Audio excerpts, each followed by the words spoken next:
সামনেই রথযাত্রা। দীঘার জগন্নাথ মন্দিরে প্রথমবার পালিত হতে চলেছে রথযাত্রা।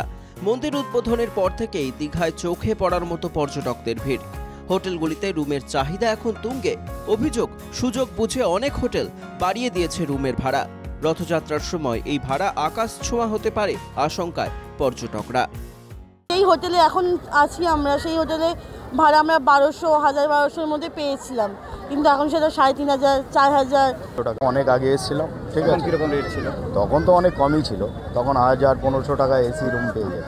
আর এখন সেটাকে 3500 টাকা নেয়। হ্যাঁ, 3-3.5। নর্মাল দিনে তোমরা তো দীঘা আসো? হ্যাঁ আসি। সেটা কত ভাড়া নেয়? 1200। আজকে কত বলছে? 2500। পর্যটকদের অভিযোগ, সাধারণ নন এসি ঘরের ভাড়া আগে ছিল 1 থেকে 1500 টাকার মধ্যে। অভিযোগ, মন্দির উদ্বোধনের পর থেকে সেই ভাড়া বেড়ে দাঁড়িয়েছে 3 থেকে 4000 টাকা। একইভাবে এসি ঘরের ভাড়াও দ্বিগুণ বেড়ে গিয়েছে।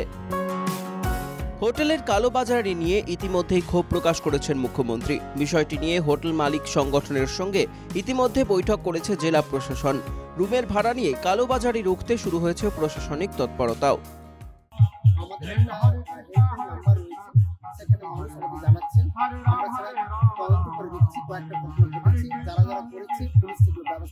আমরা সমস্ত হোটেল মালিককে নিয়ে ডেকেছি একটা মিটিং করার জন্য, যাতে সবাইকে আরো ভালো করে বলে বোঝানো যায়।